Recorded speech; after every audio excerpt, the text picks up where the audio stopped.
Friend, कैसे हैं आप लोग। मुझे पूरा उम्मीद है कि आप लोग अच्छे होंगे, स्वस्थ होंगे। आइए आपका वेलकम अपनी YouTube channel Bihari math for you में। जैसा कि मैं आपके सामने फिर से पूरी एनर्जी, विश्वास और ईमानदारी से अपनी नेक्स्ट क्लास की ओर उपस्थित हुआ हूं।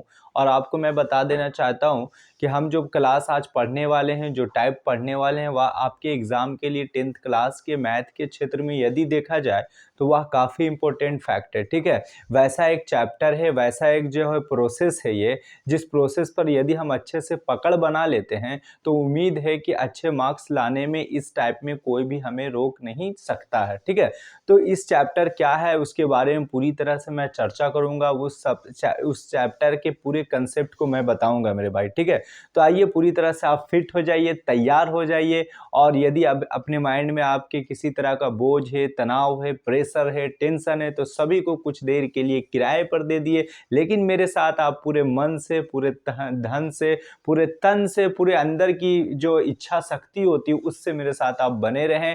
और पूरी जो है क्लास का अच्छे से आप क्लास की सारी बातों को समझें और उस पर जो है आगे चल के उस पर प्रैक्टिस करें। ये क्वेश्चन आपको एग्जाम में आने से कोई भी नहीं रोक सकता। ये महा VVI क्वेश्चन आज के क्लास का होने वाला है। ठीक है, तो उम्मीद है कि आप मेरी बात को समझते होंगे, तैयार होंगे, फिट होंगे।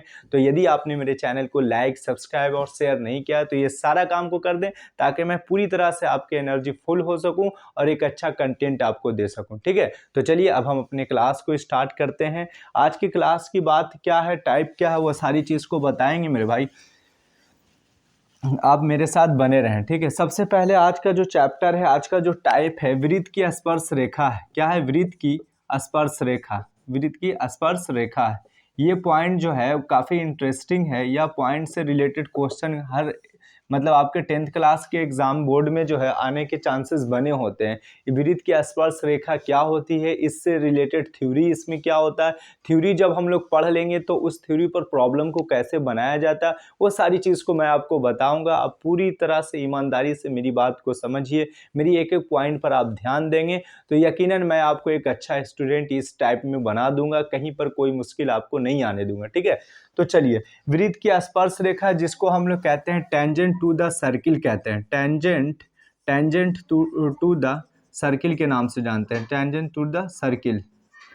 ठीक है, वृत्त की स्पर्श रेखा जिसे हम लोग इंग्लिश में टेंजेंट टू द सर्किल के नाम से जानते हैं, स्पर्श रेखा को कहा जाता है। ये क्या होता है, तो उससे पहले हम देखते हैं कि एक वृत्त आता है। उससे पहले हम लोगों को क्या देखने को मिला? वृत्त देखने को मिला। तो आइए इससे रिलेटेड वृत्त क्या होता है, वृत्त के अंदर जो बिंदुएं होती हैं, जो रेखाएं होती है, वो सब क्या हमें कहना चाहती है, वो सारी चीज़ों को मैं बताने वाला हूँ। मैं पूरी तरह से आज की क्लास में हमेशा के लिए वृत्त को, सर्किल को कंप्लीट बता दूंगा, जो आप चाह के भी नहीं भूल सकते हैं। ठीक है, तो आइए सबसे पहले अब हम स्टार्ट करते हैं अपने क्लास को मेरे भाई।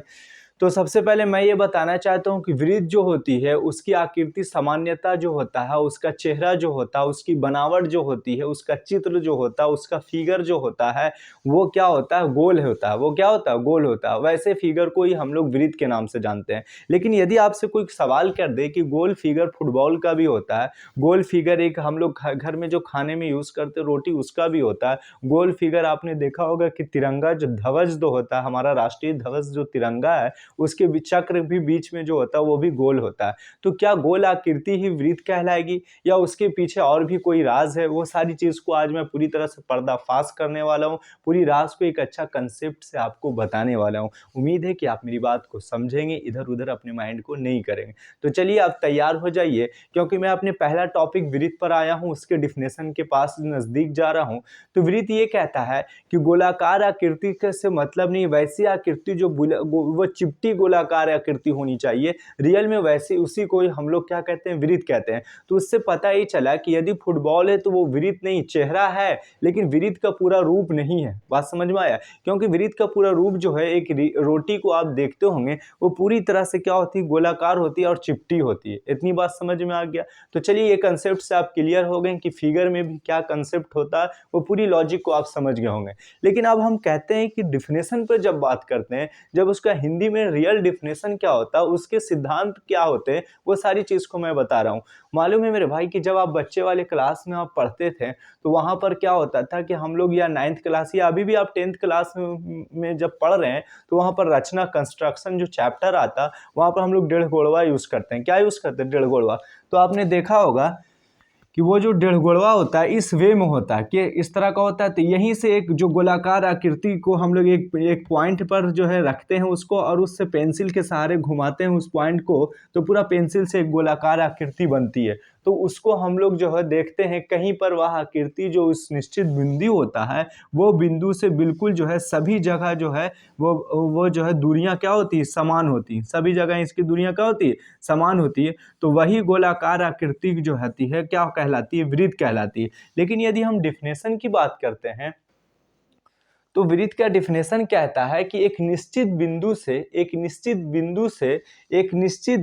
से बनी गोलाकार आकृति, एक निश्चित बिंदु से जो होती है बनी गोलाकार आकृति जो होती है, जिससे सभी जगह दूरियां उसकी समान होती है, तो वो क्या कहलाता है? वृत्त कहलाता है। वो क्या कहलाता है? सर्किल कहलाता है। एग्जाम्पल के तौर पर यहाँ पर एक निश्चित पॉइंट हो गया और यहाँ से यहाँ सभी जगह जो दूरी होगा मेरे भाई, ये सेंटर से सभी जगह क्या होगा? समान होगा, इक्वल होगा। तो इसी को हम लोग वृत्त कहते हैं। और आपको मालूम होना चाहिए, यदि ये मान लिया जाए कि ये सर्किल है और इस तरह का रहे, एक यहाँ ऐसा दूरी रहे, एक ऐसा रहे, तो हम कह सकते हैं कि यह वृत्त नहीं है। क्यों? क्योंकि यहाँ पर सभी जगह जो डिस्टेंस है सेंटर से, ये बीच वाला जो निश्चित पॉइंट से दूरी है, कुछ अलग अलग देखने को मिलता है। तो ऐसे कंडीशन में वह वृत्त का डिफिनेशन नहीं होगा। वृत्त का डिफिनेशन कहता है कि एक निश्चित बिंदु से सभी जगह जो है दूरियां समान होती है और इस प्रकार जो आकृति गोलाकार बनती है, तो उसी को हम लोग वृत्त कहते हैं, उसी को हम लोग सर्किल कहते हैं। इतनी बात समझ में आया? अब देखते हैं मेरे भाई कि उस सर्किल में जो निश्चित बिंदु होती है उसको हम लोग केंद्र के नाम से जानते हैं। उसको क्या कहते हैं? केंद्र, जिसको हम लोग इंग्लिश में हम लोग सेंटर के नाम से जानते हैं। बात समझ में आया? जिसको हम लोग इंग्लिश में क्या कहते हैं? सेंटर के नाम से। तो केंद्र क्या कहलाता है कि वृत्त के अंदर बीचों बीच में स्थित जो बिंदु होता है, वृत्त के अंदर बीचों बीच में स्थित बिंदु जो होता है, जिस जगह से सभी दूरियां इक्वल होती है, उसी बीच स्थित बिंदु को हम लोग केंद्र कहते हैं। उसी बीच स्थित बिंदु क्या कहते हैं? केंद्र कहते हैं। तो इस तरह से वृत्त को हम लोगों ने जाना, केंद्र को, सेंटर को हम लोगों ने जाना। अब हम लोग देखते हैं मेरे भाई कि एक त्रिज्या होता है। क्या होता है? त्रिज्या, जिसको हम लोग जो है एबीसीडी के स्मॉल आर से इंडिकेट करते हैं। एबीसीडी के स्मॉल आर से। तो याद रहे कि वृत्त के केंद्र से परिधि तक की दूरी को, वृत्त के केंद्र से परिधि तक की दूरी को हम लोग त्रिज्या कहते हैं। यानी ये वृत्त का केंद्र O है और यहाँ से यहाँ दूरी को क्या कहते हैं? त्रिज्या। तो हम कह सकते हैं कि एक वृत्त में ये त्रिज्या है, ये भी त्रिज्या है, यहाँ से यहाँ तक भी दूरी क्या है? त्रिज्या है। ये भी त्रिज्या है, ये भी त्रिज्या। बात समझ में आया? तो वृत्त के केंद्र से परिधि तक की दूरी को हम लोग क्या कहते हैं? त्रिज्या कहते हैं। और त्रिज्या जो होता है वो सभी जगह इस एक वृत्त में त्रिज्या समान होती है। कहने का मतलब कि इससे भी ये भी त्रिज्या हो सकता है, ये भी त्रिज्या, तो सब क्या होगा? आर होगा। इतनी बात तो समझ में आया? यहाँ तक कंसेप्ट तो क्लियर हो गया होगा। उम्मीद है कि किसी तरह का परेशानी, कोई टेंशन यहाँ तक नहीं हुआ होगा। त्रिज्या को हम लोग याद रहे कि इंग्लिश में रेडियस के नाम से जानते हैं। इसको क्या कहते हैं? रेडियस कहते हैं।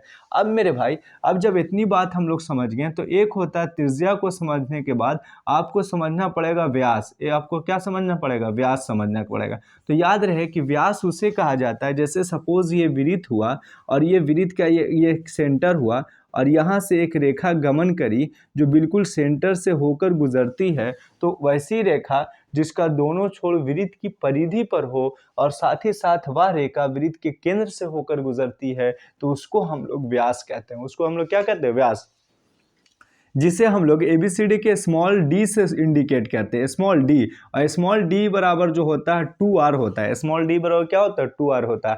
आइए हम लोग समझते हैं 2r कैसे होता है। भाई मेरे, ये केंद्र है और केंद्र से परिधि तक की दूरी जो होता है स्मॉल r यानी त्रिज्या होता है। यहाँ से यहाँ तक की दूरी क्या होगी? त्रिज्या। तो यदि मान लिया a है, ये O है और ये B है, तो AB बराबर हो सकता है, AB बराबर OAO प्लस जो है मेरे भाई ओ बी, ए ओ प्लस ओ बी, ये भी आर प्लस ये भी आर, यानी क्या हो गया 2r। तो हम कह सकते हैं कि व्यास बराबर जो होता है 2r होता है, जिसे ए बी सी डी के स्मॉल डी से इंडिकेट किया जाता है। और साथ ही साथ आपको मालूम होना चाहिए कि व्यास जो होता है वो वृत्त के केंद्र से होकर गुजरता है।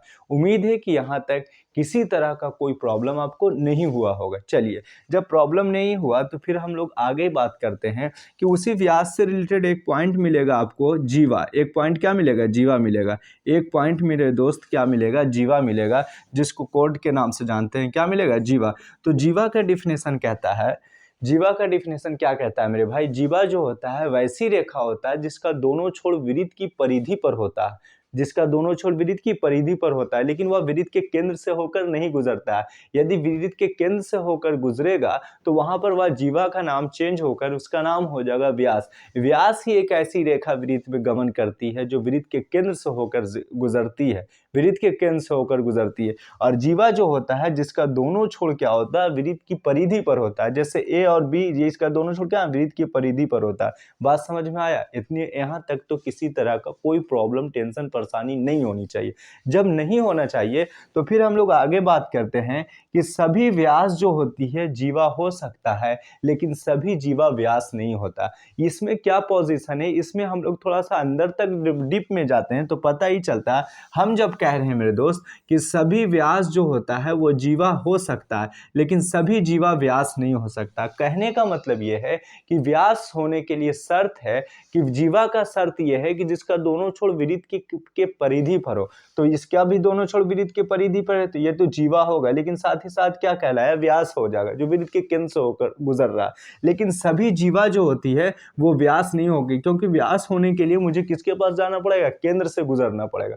बात समझ में आया? यही इसमें डिफरेंट था। जो वृत्त जीवा होने के लिए जो दोनों छोर वृत्त की परिधि पर हो तो जीवा होगा, लेकिन व्यास होने के लिए केंद्र से गुजरना बहुत जरूरी है, तभी हम लोग क्या कह सकते हैं? उसको व्यास कहते हैं। ये था जीवा और व्यास के बीच में थोड़ा सा डिफरेंस था, थोड़ा सा अंतर था। उम्मीद है कि आप इतनी सारी बात को समझ गए होंगे, किसी तरह का कोई प्रॉब्लम आपको नहीं होना चाहिए। और साथ ही साथ आगे चल के पढ़ेंगे तो यही जो कोई वृत्त होता है, और मान लिया ये वृत्त है और यहाँ से यहाँ जीवा मान लिया ए और बी है, तो यही जीवा जब कटता है तो ये चाप की लंबाई होता है, ठीक है। और यहाँ पर ये जो इसका क्षेत्रफल होता है ये इसका क्षेत्रफल होता है, ये मान लिया सेंटर है, ठीक है। तो हम लोग कहते हैं इसके वाले भाग को कहते हैं, छोटा वाला क्षेत्रफल के लिए हम लोग लघु खंड कहते हैं, और ये बड़े वाले क्षेत्रफल, ये पीछे वाला जो इसका होता है जिसको हम लोग दीर्घ खंड कहते हैं, जिसको हम लोग क्या कहते हैं? दीर्घ खंड।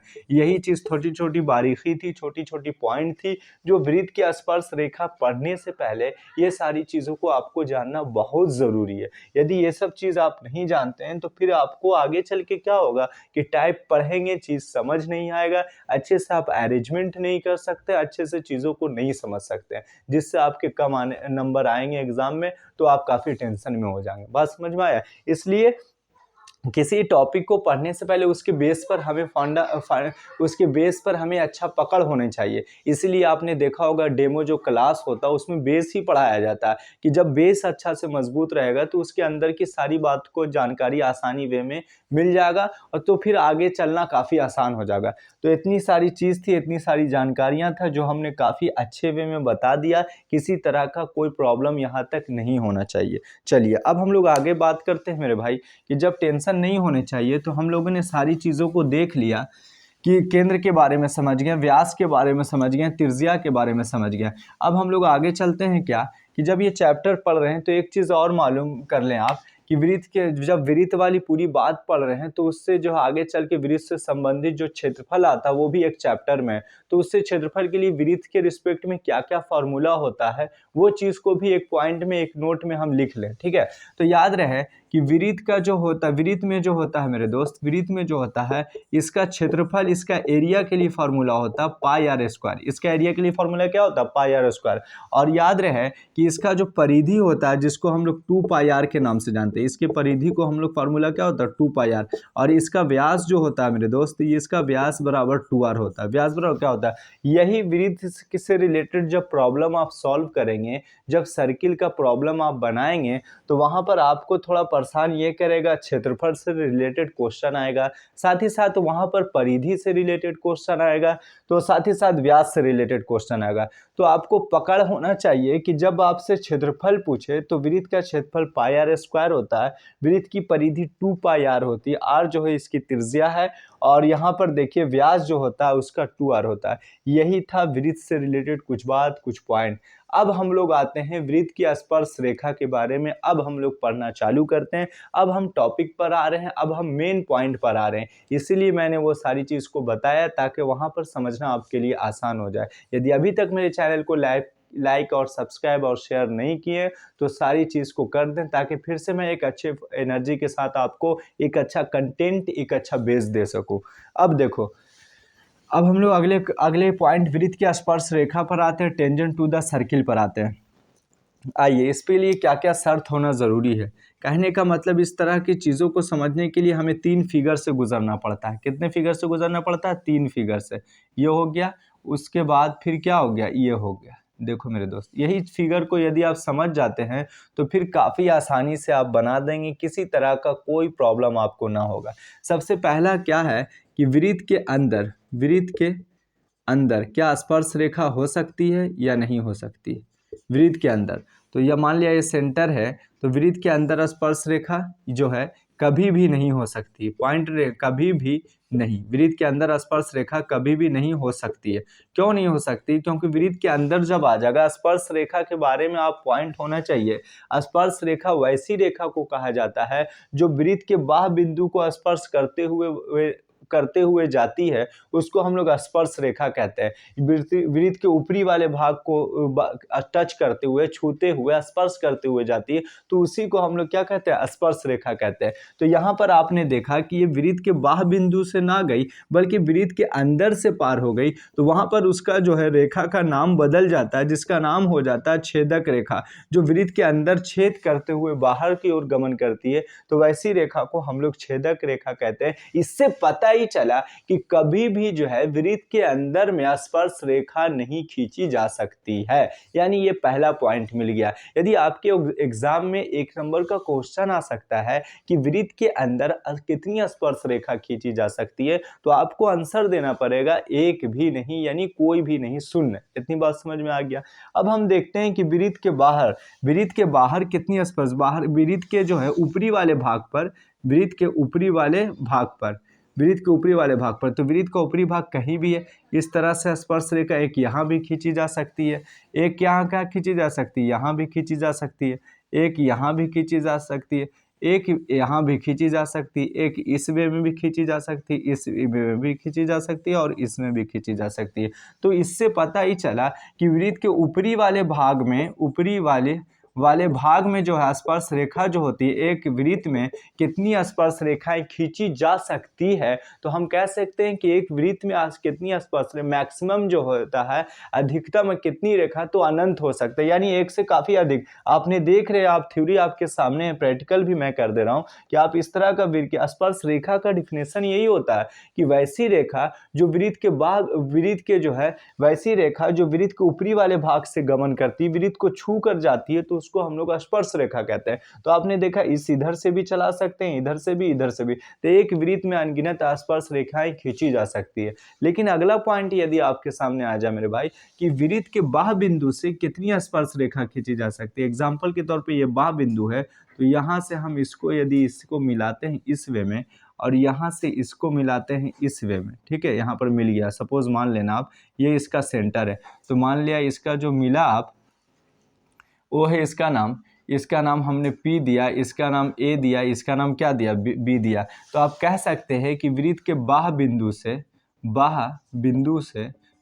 बाह्य बिंदु से कितनी स्पर्श रेखा खींची जा सकती है, तो वृत्त के बाह्य बिंदु से 2 स्पर्श रेखा खींची जा सकती है। स्पर्श रेखा का मतलब हुआ कि BP जो देख रहे हैं यह एक स्पर्श रेखा जो वृत्त के ऊपरी वाले बिंदु को, वृत्त के ऊपरी वाले भाग को टच करते हुए गमन करती है, तो उसी को तो हम लोग स्पर्श रेखा कहते हैं। और जहां पर ये टच करती है उस बिंदु को हम लोग मेरे दोस्त स्पर्श बिंदु कहते हैं। जहां पर टच करते हैं उसको क्या कहते हैं? स्पर्श बिंदु कहते हैं। इतना बात तो समझ में आ गया।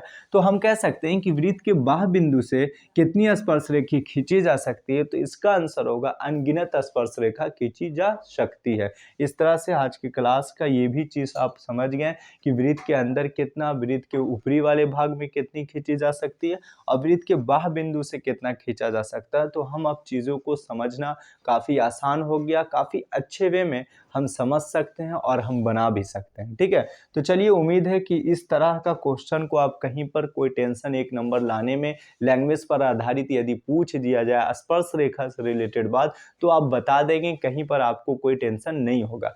तो अब आइए, अब आगे क्या काम होता है आपका, जो मेरे भाई पाठ पर जो काम करना है, यही पाठ पर मेन काम करना। स्पर्श रेखा जब वृत्त का आप पढ़ रहे हैं तो यही मेन थ्योरी है और यही मेन प्रैक्टिकल है। यदि इसकी थ्योरी को पूरी तरह से पढ़ने को आप समझ जाते हैं, फिगर नंबर 3 देखते हैं। फिगर नंबर 3 जो है, इस चीज़ को यदि आप समझ जाते हो तो समझिए कि पूरी स्पर्श रेखा से रिलेटेड जितना भी टाइप है आपने पढ़ लिया, कहीं पर कोई दिक्कत नहीं हो सकता है। ठीक है, तो आइए अब हम लोग क्या होता है इसी थ्योरी से लेके चलेंगे और इसी थ्योरी पर सारी चीज़ बन जाएगा, कहीं पर कोई प्रॉब्लम यहाँ तक नहीं होनी चाहिए। भाई मेरे, ये इस तरह से हुआ और ये इस तरह से हुआ, जिसको यहाँ पर ये 90 डिग्री, ये 90 डिग्री। याद रहे मेरे भाई कि स्पर्श रेखा एपी एक स्पर्श रेखा है और बीपी भी एक स्पर्श रेखा है, या पीबी बोलो या पीए बोले या एपी बोलो, बात इस क्या है, सेम सेम। यानी एपी एक स्पर्श रेखा है और पीबी भी एक स्पर्श रेखा है और ओए जो है यहाँ से यहाँ तक क्या है, त्रिज्या है, ये भी क्या है, त्रिज्या है, क्योंकि केंद्र से परिधि तक की दूरी को क्या कहते हैं, त्रिज्या कहते हैं। तो रूल ये कहता है, थ्योरम ये कहता है, प्रमेय ये कहता है कि वृत्त की स्पर्श रेखा और वृत्त की त्रिज्या से जो रिलेशन होता है कोणों का, वो 90 डिग्री का होता है। कितना डिग्री का होता है, कोण 90 डिग्री यानी 90 डिग्री का होता है। यानी हम दूसरे शब्द में कह सकते हैं, वृत्त की त्रिज्या स्पर्श रेखा के साथ, वृत्त की त्रिज्या स्पर्श रेखा के साथ 90 डिग्री का कोण बनाती है। कितना डिग्री का कोण बनाती है, 90 डिग्री का। उम्मीद है कि इतनी बात आप समझ गए होंगे, कहीं पर कोई प्रॉब्लम यहाँ तक आपको नहीं होनी चाहिए। इतनी बात तो कहीं पर कोई टेंशन नहीं होनी चाहिए। अब देखो ये काम क्या करता है, ये थ्योरी जब हम लोग पढ़ लें तो इस पर आधारित प्रॉब्लम को बनना काफ़ी आसान हो जाता है। विदाउट थ्योरी कोई कंसेप्ट ही माइंड में नहीं लगा सकते, इसलिए एक एक चीज़ को, एक एक पॉइंट को बारीकी से आपको देखना पड़ेगा, समझना पड़ेगा। अब देखो, अब हम यहाँ पर क्या कहते हैं मेरे दोस्त, कि वृत्त की त्रिज्या जो होती है स्पर्श रेखा के साथ जो होता है वो 90 डिग्री का कोण बनाता है। कितना डिग्री का कोण बनाता है, 90 डिग्री का कोण बनाता है। तो इस तरह से इसका फिगर हो गया। अगर हम यहाँ से यहाँ तक एक फिगर को मिला दें तो हमें कुछ इसमें मिलेगा। ठीक है, हमें कुछ इसमें पॉइंट मिलेगा, कुछ इसके अंदर की गहराई को देखेंगे तो हमें दो त्रिभुज का निर्माण हो जाएगा। एक त्रिभुज की बात करते हैं PAO और एक त्रिभुज की बात करते हैं PBO। यहाँ पर O है, ये सेंटर इसका PBO। तो यहाँ पर एक समकोण त्रिभुज जो है ये भी मिला PAO और एक समकोण त्रिभुज PBO मिला ना। जब इस तरह से हम O से P को मिलाते हैं तो इसके अंदर में, जब अंदर में तह में देखते हैं तो हमें दो त्रिभुज का निर्माण होता है और दो त्रिभुज का, और एक त्रिभुज की जब एक भुजा, एक कोण 90 डिग्री का होता है तो वह त्रिभुज समकोण होता है। वह त्रिभुज क्या होता है, समकोण होता है। इतनी बात तो, इतनी कंसेप्ट तो आप समझ गए होंगे। तो अब देखो मेरे भाई कि जब ये समकोण होता है तो रूल ये कहता है कि वृत्त की जो बाह्य बिंदु से स्पर्श रेखा खींची जा सकती है और स्पर्श रेखा की मैक्सिमम कितनी खींची जा सकती है, तो आपका आंसर होगा कि सर दो ही स्पर्श रेखा खींची जा सकती है। तो आगे चल के रूल कहता है कि जो दो स्पर्श रेखा वृत्त के बाह्य बिंदु से खींची जाती है वह दोनों स्पर्श रेखा की लंबाई बराबर होती है। दोनों स्पर्श रेखा की लंबाई क्या होती है, बराबर होती है। जो बाह्य बिंदु से खींचा जा रहे हैं वो दोनों स्पर्श रेखा की लंबाई क्या होती है, बराबर। यानी हम कह सकते हैं कि ये बाह्य बिंदु से AP एक स्पर्श रेखा है और आगे चल के देख रहे हैं कि बाह्य बिंदु से PB भी एक स्पर्श रेखा है। ये दोनों की लंबाई जो होती है वो इक्वल होती है। ये थ्योरम कहता है, ये जो है प्रमेय है। ठीक है, लेकिन कंसेप्ट के तौर पर, फौरी तौर पर हम लोग थोड़ा सा वर्तमान में ये चीज़ को समझ लें कि वृत्त के बाह्य बिंदु से दो स्पर्श रेखा की लंबाई जो होती है वो बराबर होती है। क्या होती है, बराबर।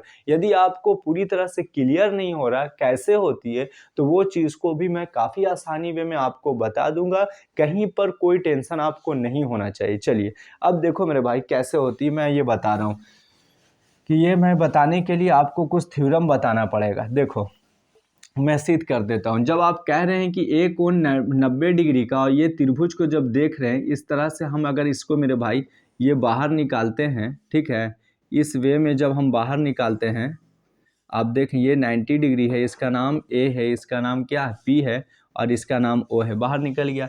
तो 90 डिग्री के सामने का भुजा क्या कहलाया? कर्ण कहलाया। आपका आंसर होगा यस। ये क्या कहला जाएगा? लंब कहला जाएगा। और ये जो होगा इसका बेस यानी आधार कहला जाएगा। इतनी बात तो समझ में आ गया। जब इतना बात समझ में आ गया तो हम लोग पाइथागोरस प्रमेय से पढ़े हैं। पाइथागोरस प्रमेय से, पाइथागोरस प्रमेय से क्या पढ़े हैं? देखिए समकोण त्रिभुज तो ये हो गया। सबसे पहले तो हम लिख दें समकोण त्रिभुज, समकोण त्रिभुज PAO लिखने का तरीका, जहाँ कोण होता है जिससे मेन होता है डिग्री 90 डिग्री, उसको हम लोग बीच में लिखते हैं, तो PAO। तो समकोण त्रिभुज में पाइथागोरस प्रमेय से हम देखते हैं कर्ण का स्क्वायर बराबर होता है, कर्ण का स्क्वायर बराबर होता है, कर्ण का स्क्वायर बराबर लंब का स्क्वायर होता है, और प्लस जो होता है आधार का स्क्वायर। लंब का स्क्वायर जोड़ क्या होता है? आधार का स्क्वायर। अब देखेंगे कि इसका कर्ण जो है, इसके सामने का भुजा तो ये OP 90 डिग्री के सामने ये है, तो इसका कर्ण होगा OP। यानी हम कह सकते हैं कि इसमें क्या हो गया, उसी तरह से OP इसका है ना, तो OP का स्क्वायर बराबर कर्ण तो ये, और लंब का स्क्वायर यानी AP का स्क्वायर, लंब का स्क्वायर यानी AP, इसका लंब तो ये है ना। इस फिगर को हमने समझाने के लिए बाहर ड्रा किया कि ताकि आप अच्छे से क्लियर आकृति को देख ले, चित्र के माध्यम से आप कहीं पर लंब, आधार और कर्ण को समझने में आपको तकलीफ, टेंशन, प्रॉब्लम ना हो, ठीक है, इसलिए मैंने बाहर इसको कर ड्रा किया। अब इसके बाद आधार है, तो आधार का नाम OA है, आधार का नाम OA यानी OA का स्क्वायर, इतना कर देंगे। अब बाबू मेरे यहाँ पर हम क्या करते हैं, इसको इक्वेशन हमने क्या मान लेंगे? फर्स्ट में मान लेंगे, क्योंकि हम सिद्ध करने जा रहे हैं कि वृत्त की दो स्पर्श रेखा की लंबाई बराबर होती है। क्या सिद्ध करने जा रहे हैं? वृत्त की दो स्पर्श रेखा की लंबाई, वृत्त के बाह्य बिंदु से हम सिद्ध कर रहे हैं कि वृत्त के बाह्य बिंदु से, वृत्त के बाह्य बिंदु से खींची गई दो स्पर्श रेखा की लंबाई, दो स्पर्श रेखा की लंबाई बराबर होती है। की लंबाई क्या होती है? बराबर होती है। हम ये सिद्ध कर रहे हैं, ठीक है। तो इसके लिए हमें ये पाइथागोरस का सहारा लेना पड़ा, समकोण का सहारा लेने का पड़ा। अब हम लोग क्या करेंगे कि समकोण त्रिभुज जब इसको हम बाहर निकालेंगे, यानी इस वे में आएगा मेरे दोस्त, यहाँ पर इस तरह आएगा और यहाँ पर जो आएगा इस तरह आएगा। बात समझ में आया? और ये 90 डिग्री होगा, इसका नाम B होगा, इसका नाम O होगा, इसका नाम क्या हो जाएगा? P हो जाएगा ना। इस तरह से हम फिगर, जिस तरह से इसको बाहर निकाला उसको भी निकालेंगे। अब ये जब 90 डिग्री हो गया तो यानी ये कर्ण इसके सामने OP होगा, यानी कर्ण का स्क्वायर, वही रूल करेंगे, कर्ण का स्क्वायर पाइथागोरस प्रमेय से, लंब का स्क्वायर जोड़ किसका? आधार का स्क्वायर जोड़ आधार का स्क्वायर। अब इसमें कर्ण का काम तो कर रहा OP, तो ये OP का स्क्वायर। लंब का काम कौन कर रहा है? तो इसमें लंब का काम कर रहा OP, लंब का काम इसमें जो होता है, कर्ण का काम OP कर रहा है, लंब का काम PB कर रहा है, लंब का काम PB का स्क्वायर, और आधार का काम OB कर रहा, आधार का काम OB कर रहा। अब देखो इसको इक्वेशन हमने क्या मान लिया? सेकंड मान लिया। इतनी बात तो समझ में आ गया। उम्मीद है कि यहाँ तक किसी तरह का आपको कोई प्रॉब्लम नहीं होता होगा। जब नहीं होता होगा तो इक्वेशन फर्स्ट और इक्वेशन सेकंड, तो हम कह सकते हैं कि समीकरण फर्स्ट और सेकंड से, क्यों?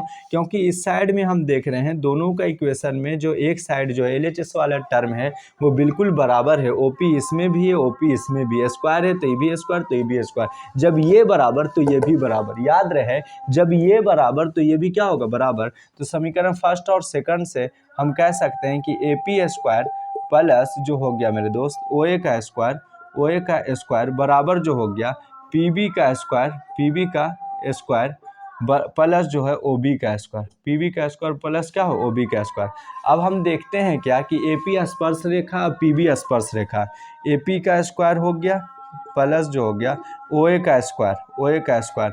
अब पी बी भी क्या है, स्पर्श रेखा, पी बी का, इसको छेड़छाड़ नहीं करेंगे। लेकिन एक चीज़ आप गौर करोगे कि यहाँ पर ओ और ए है, यानी ओ ए, और यहाँ पर ओ और बी है, ये दोनों क्या होगा, बराबर होगा। क्यों बराबर होगा, मैं बताया था बेस क्लास में, वृत्त के केंद्र से परिधि तक की दूरी को हम लोग त्रिज्या कहते हैं। जितना दूरी आर, अगर ओ से बी तक की दूरी आर है तो ओ से ए तक की भी दूरी क्या है, आर है। यानी हम लिख सकते हैं कि ओ ए बराबर ओ बी, ओ ए बराबर ओ बी। तो अब अगर ओ एक पैटर्न को यदि हम चेंज करते हैं तो अगला कट जाएगा। अब देखो ओ बी के लिए हम क्या लिख सकते हैं, ओ ए, ओ बी के लिए क्या लिख सकते हैं, ओ ए। तो हम देख रहे हैं कि ओ ए से स्क्वायर, ओ ए स्क्वायर इस साइड कट गया तो ए पी स्क्वायर बराबर हो गया P B, A P square बराबर पी बी का स्क्वायर। इसलिए क्या होगा, अतः क्या होगा कि ए पी बराबर पी बी, ए पी बराबर पी बी। इसका मतलब यह हुआ कि यह पूरी तरह से थ्योरम हमने सिद्ध कर दिया कि वृत्त के बाह्य बिंदु से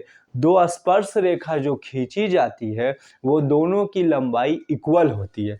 वो दोनों की लंबाई देख रहे हैं आप, यहाँ भी इक्वल, यहाँ भी इक्वल। यही चीज़ आपको समझना था, यही चीज़ आपका थ्योरम था, जो काफ़ी आसानी वे में मैंने समझा दिया। अब हम देखते हैं क्या है इसमें प्रॉब्लम कैसे आएगा मेरे दोस्त। याद रखो, मान लिया जाए कि इसका जो है एपी की स्पर्श रेखा की लंबाई 3 दे देगा और आपसे जो है ओ से वृत्त के केंद्र से परिधि तक की दूरी 4 दे देगा। आपसे कह देगा कि ओ ए की ओपी की दूरी बताए, ओपी की दूरी। तो मालूम है कि जब ये ओ ए और ए पी एक दूसरे के साथ 90 डिग्री का कोण बना रहा है तो यहाँ पर ओ पी एक कर्ण का काम किया, इसके सामने का भुजा क्या, कर्ण। तो हम कह सकते हैं कि लंब दे रखा है, लंब कितना है आपका 3 है और आधार जो है आपका कितना है, 4 है। तो कर्ण बराबर निकलना काफ़ी आसान है, किससे, कर्ण बराबर भाट है। तो हम पाइथागोरस प्रमेय को लगाकर, क्योंकि ये समकोण त्रिभुज होता है, वृत्त की स्पर्श रेखा के साथ त्रिज्या जो होती है वो 90 डिग्री का कोण बनाती है।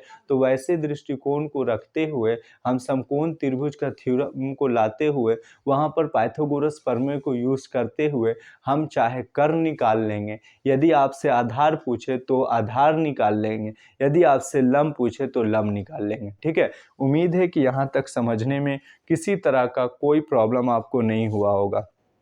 ठीक है, काफ़ी आसानी वे में आप समझ गए होंगे, कोई परेशानी यहाँ तक नहीं होना चाहिए।